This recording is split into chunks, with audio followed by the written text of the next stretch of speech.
Welcome back to the TMBC Wake YouTube channel.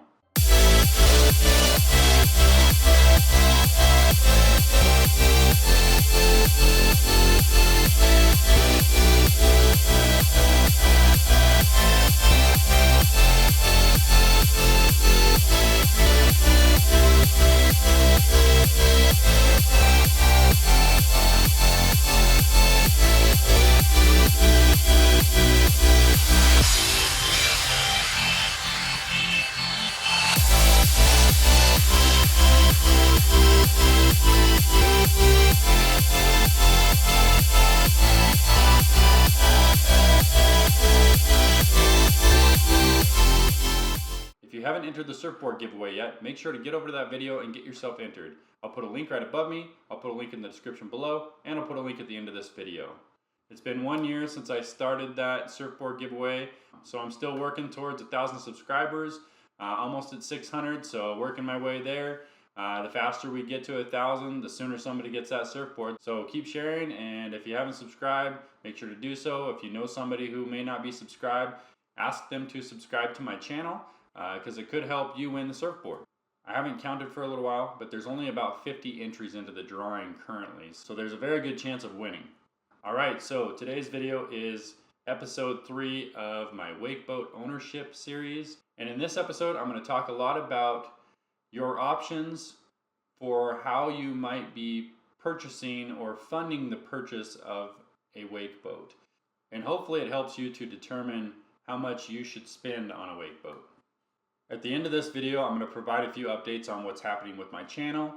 So if you're interested in hearing about that, make sure to stay tuned till the end. So let's go ahead and get into this. So I know there's certain people out there that kind of have a rule, I've heard a few times, wherein they do not believe in financing or having loans on toys. And although I have no problem with that rule, it simply does not apply to me. I think this is just going to be your personal preference. But in my scenario, I definitely believe in making sure that I'm living within my means, but I also want to be able to do things while I'm still at an age where I'm capable of doing things, and at this point in time I don't have the ability to purchase, for example, a $100,000 boat with cash. But if you are capable of purchasing a wakeboat with cash, whether it's $10,000 or $200,000, I'm going to try to give you an idea of how you might make the decision of what boat you should buy based on the cash budget you have available. And then we'll talk about financing options and what you maybe should or shouldn't do. So let's say you have $30,000 of cash and you don't want to finance any amount at all for your boat. You don't want to have a loan payment for your wakeboat. You just want to purchase whatever's out there for $30,000. You want to get the best bang for your buck. I can tell you that with that amount of money, you can definitely buy yourself a wakeboat. The only thing to be concerned about there is the fact that you're going to be buying something used, and it'll probably be quite used. So the hardest part for somebody who's going to buy a boat for $30,000 in cash is going to be finding a boat that you feel like you can trust, that'll also have the performance you're looking for. Most boats that you're going to be able to purchase for $30,000 are not going to have, for example, a surf system or a surf gate system.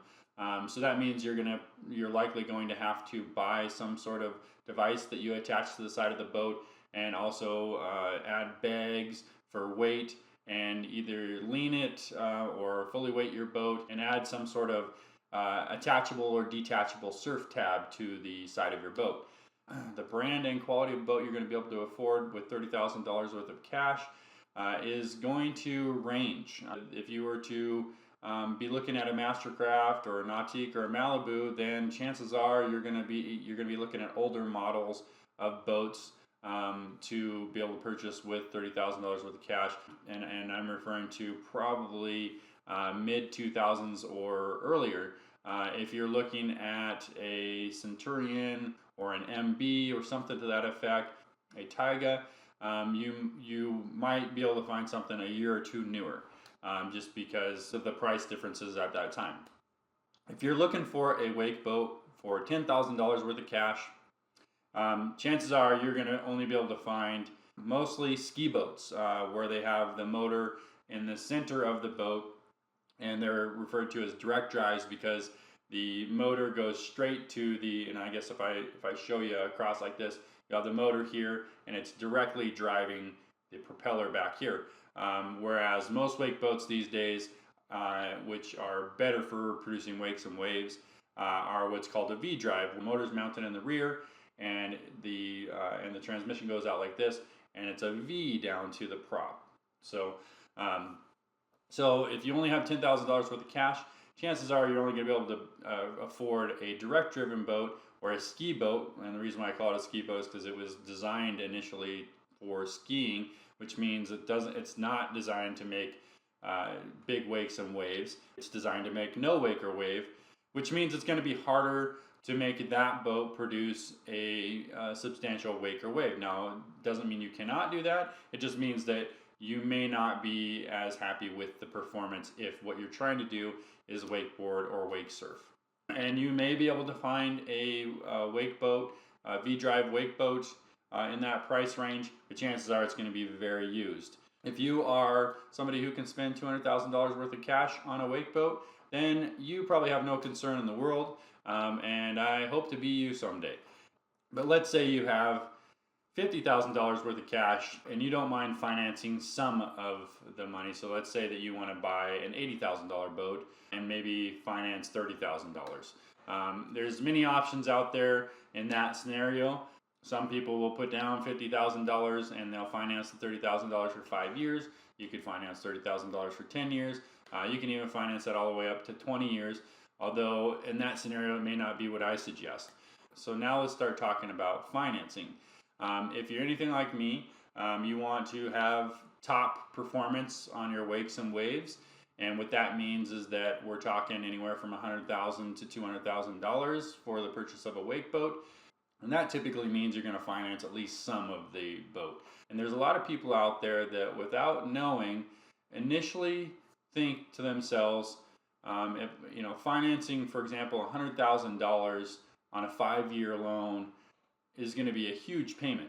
And the fact of the matter is, if you think of it in terms of a car loan that you're going to only be able to do between 5 and 7 years, yes, you're absolutely correct. That is a huge monthly payment. But I would never suggest that. The reason why cars are typically a 5 to 7 year loan is because car values last about that long. When we're talking about wake boats, a typical wake boat, and when I say a typical wake boat, I'm referring to those brands that have been around for many years, 20 plus years. Those boats, their value, so long as they're taken care of appropriately, lasts for 20 plus years. So therefore you can obtain loans to finance your wake boat for up to 20 years. There's not a ton of banks out there that do it, so you have to know kind of where to go. But there are options for financing your boat for 20 years.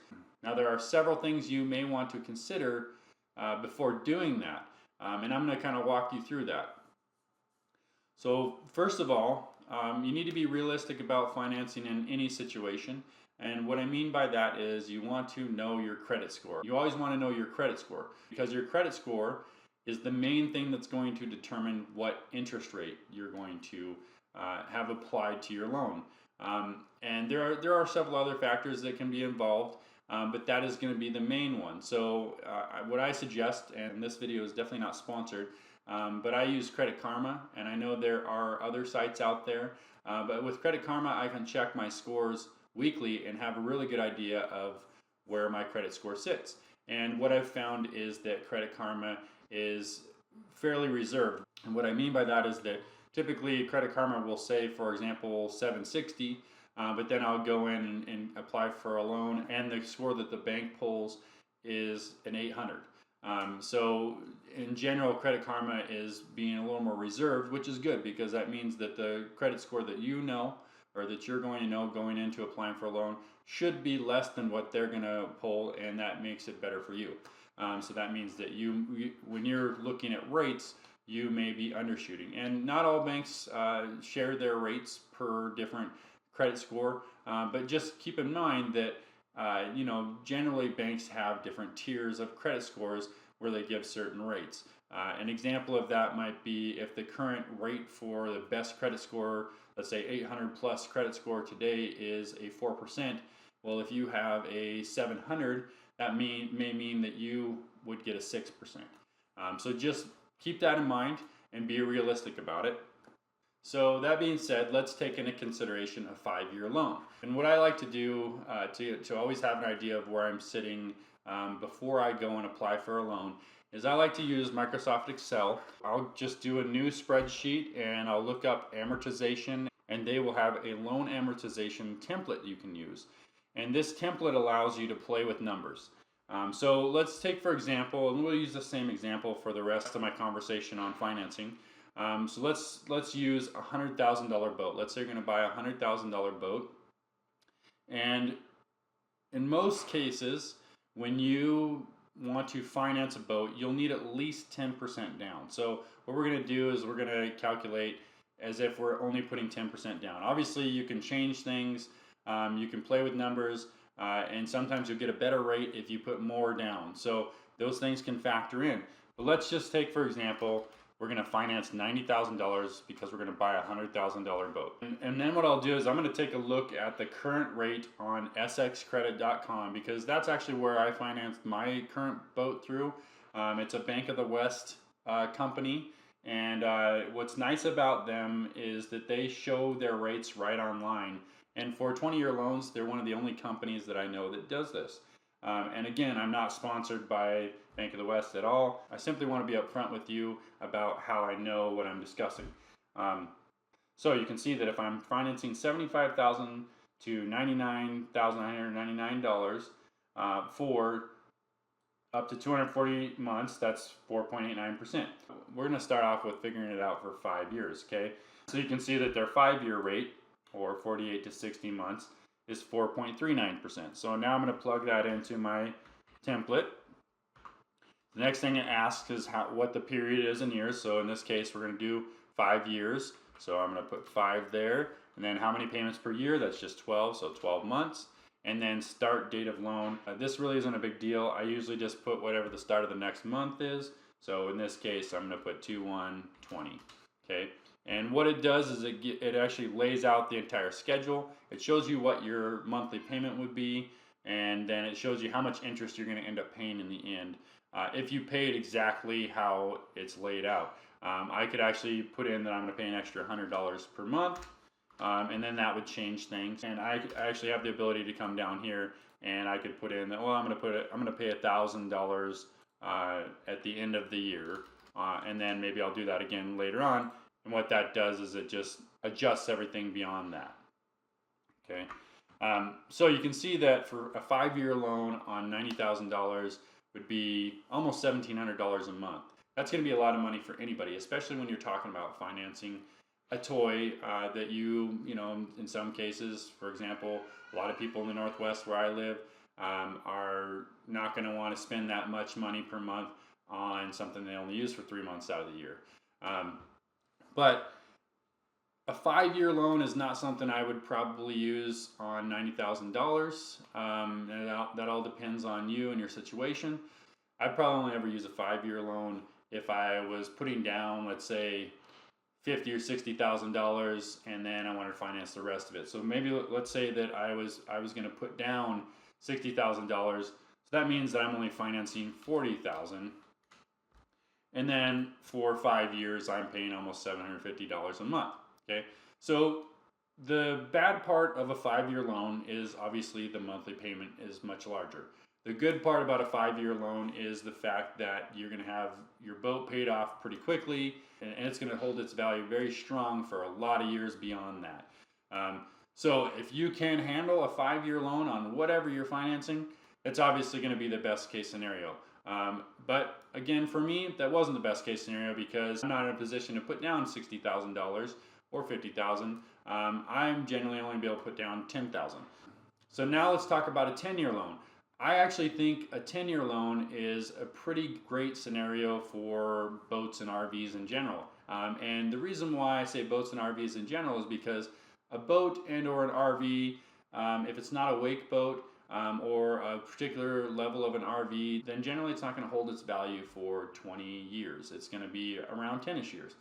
So a 10-year loan on any boat or RV is usually okay so long as it's new or close to new.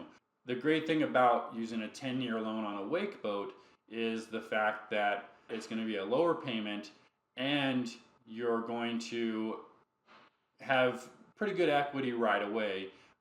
Within the first few years, you're going to have paid off a good amount and have a good amount of equity. That's the other big point of financing, is that whenever you finance a wake boat, you want to make sure that you have either have enough down or you have the appropriate loan terms so that you have enough equity that if you need to sell it within a year, because you never know what could happen, something could change in your life. Maybe you lose your job, or somebody ends up with a lot of medical costs, something to that effect, where you just have to change stuff and you need to unload things. So really, in the case of any loan, whatever you're doing in your life, you generally want to think about, if I have to sell it. And if you're buying a brand new boat as opposed to a used boat, generally you're going to lose more value on the front end quicker.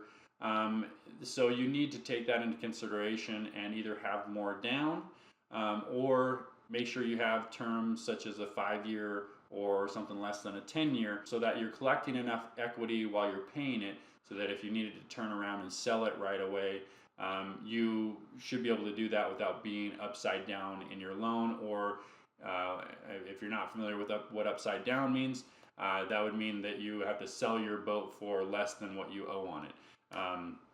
So a 10-year loan is actually a pretty good scenario, because it's kind of the middle and kind of sort of the best of both worlds, so long as you can handle the payment amount. So again, let's calculate that. Let's go back to $90,000, so you're only putting 10% down. Let's say it's 4.39. And actually, let's look back at our SX credit rate. So if we're doing a 120 year, so that's actually 4.59. So that does change your rate by a little bit. And again, this is the best rate based on having a great credit score. If we change the years to 10, so then that gets us to $940 a month. So compared to $1,700 a month, much more affordable. So again, this isn't the method I would use, but if you can handle that and that's okay with you, then I would suggest you go with the shorter term. So now let's move on to a 15-year and or a 20-year loan. I know there's going to be certain people that say 15, 20 years, I'd never want to finance a toy or a boat for that long. Are you crazy? And I would say, those type of people have that response. Yeah, it probably isn't for you. But I can tell you, for me, it's been very significant in my life to be able to afford a top performing wake boat within the time that I'm able to progress at the sport, as opposed to waiting until later in my life where I may not be able to wakeboard at all. I might be able to surf and progress a little bit, but not to the level that I want to be able to. So 15 or 20-year loan was making more sense to me. And I also want to state that when I bought my first wake boat, I financed it with a 10-year loan, and each wake boat since, I've done a 20-year loan. And I'll explain to you what I suggest in those scenarios. So first of all, going to a 15-year loan, if you're the type of person that only pays the minimum payment on the loan always, then with a 15-year loan and 10% down, you're right on the line of possibly being upside down on your loan if you turn around and want to sell it. So you can manage that by either paying more towards your loan or having more down. But 15 years is still pretty safe if you're buying, for example, a Malibu or an Nautique or even or a Taiga or Centurion. These boats' values do typically last beyond 15 years. So you're still pretty safe at 15 years. I would never suggest you use a 15-year loan on an MB boat or even an Access boat. Even though I feel like Access boats values may last beyond 20 years, the data just does not exist for it yet. Access came out, I believe, in 2009, so it's been 10 years. So you just need to be careful about how you go about that as far as what you're financing compared to what your boat's value is. that could all change at the drop of a hat. Maybe some other new sport is created and you don't need a wakeboat anymore, and the market falls out of the wakeboat industry. So you just don't know. You just want to try to be prepared for anything. So 15 years is probably the longest you should go if you're putting down only 10% and you pay the minimum payment on your loan all the time. Now, if you're like me, I like my payments to be as low as possible, and I typically pay my loans off sooner. And so that's the reason I go with a 20-year loan, is because I want my payments to be very low. And what I do is I just make sure that I put enough down to where I have enough equity to where I could turn around and sell it. And usually I still have some room. At least that's been the case with the last few boats I've sold. Now, it still doesn't mean I want to sell my boat for less than it's worth, but it just means that if I had to, I would not sell it. I would not have to sell it for less than I owe. So 20-year loans, I would say, are for those people who either have more down, and I would say probably 20 to 30% or more down, or those who pay more towards their payment every month. So in other words, you may want a low payment, but you have the ability to pay much more per month. You just want that low payment because maybe you have a job that fluctuates, and maybe you're off certain times of the year and you're not making money, so you want that payment to be nice and low during those times. But while you are working, you can pay a lot more towards it. And I'm going to show you some examples going back to the Excel spreadsheet. So let's say we're talking about $90,000. If we look at our Bank of the West rate sheet, if it's a 15-year, it's going to be a 4.79. So let's check that out, 4.79. And then 15 years, you can see the payment goes to $700 a month. If we look back at our rate table, we see that the 20-year is 4.89. We'll pop that in there and go 20 years. So then we're down to $600 a month. So now we're talking about $600 a month for a $100,000 boat while you're putting $10,000 down. I can tell you that my truck payment is more than that.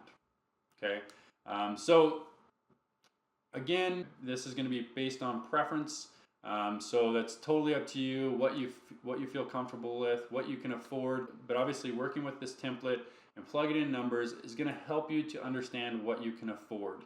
Before I even go out looking for wake boats, I am going to play with this and play with numbers to determine what I want to spend and what I can afford. Okay. So that pretty much takes care of the financing part of it and how you might buy your boat, your wake boat. One other aspect I do want to bring up along with purchasing your wake boat is insurance. I just want to bring this up because typically if you're financing your boat at all, you're going to want full coverage. The good news is that full coverage on a boat or a recreational vehicle in general is usually much less than a car. For example, I think my car insurance currently is just over $100 a month, and that's for a 2017 GMC Sierra 1500 Denali. And my boat insurance is I think $600 a year. So and that's for at the time when I acquired that insurance, it's for a brand new 2018 24 MXZ. And at the time they were going for somewhere between $160,000 and $180,000 depending on how you option them. And I did option mine pretty high, and I insured it for the amount I purchased it for. That's one of the things with recreational vehicles. It's not typically based on what you spent on a car. It's not typically based on what you spent or what you want to, the amount you want recuperated. It's based on what the car's value is. But with recreational vehicles, you can actually insure a specific amount. In other words, if something were to happen where you totaled your boat, then your insurance will pay out up to a specific amount as opposed to the value of the boat at the time. All right, so I hope all that information helps you on how you should go about buying your wake boat. So now I'm going to talk a little bit about the channel. I just wanted to kind of cover a few things because I want to make sure people aren't confused about what's going on. So some of you may have noticed, if you're new to the channel, maybe not, that I have started doing a series called Words with Wakely. Now, I have always done this channel for as kind of a hobby. It would be nice if at some point it started to kind of pay me back and sort of make it to where I can make better content and sort of support a bigger, better channel at some point in time. But up to this point, it's been a hobby, and it was brought to my attention not too long back. Hey, it'd be cool if you did this with your daughter, and I thought it was a great idea. And on this channel, as some of you may have noticed, I am also creating memories for my family, and I want to continue to do that. So just want to make sure, you know, I noticed when I started posting those videos, the Words with Wakely videos, that I lost a few subscribers, and that's okay. I just want to make sure that all of you that are tuning in for wakeboarding or wakeboat or surfing content, I have not changed anything about the content I'm providing on that subject. I have for the last almost 2 years now been uploading a new video once a week, every Tuesday, except for certain weeks during the summer where I'm not able to upload every week, where I'm gone for over a week, so I don't have the time to upload or edit videos. And for example, last week I didn't have one because it was over Christmas, and usually I've got a lot of stuff going on, just like other people. So there's certain weeks out of the year, I'd say maybe up to 3 weeks out of a year, where it won't be every week. But typically there's going to be a new wakeboat content video every week on Tuesday. That's not going to stop. What I've started doing with the Words with Wakely videos is there's also a weekly video for Words with Wakely every Wednesday. So just want to make sure that you're aware that I'm not stopping my wakeboat content. I'm still doing the wakeboat content as I've done since the beginning of this channel, and I intend to continue that. But I'm just starting to include some other things that I want to do as my hobby. So anyways, Happy New Year. It's great to be in 2020. Welcome to 2020 to you. I can't wait to continue this year, and I can't wait to get into the wakeboarding season of 2020. So thank you for watching this video. If you enjoyed it, please give it a thumbs up. If you're new to the channel, please subscribe and hit that notifications bell so you can be notified of my future videos. I'll see you next week.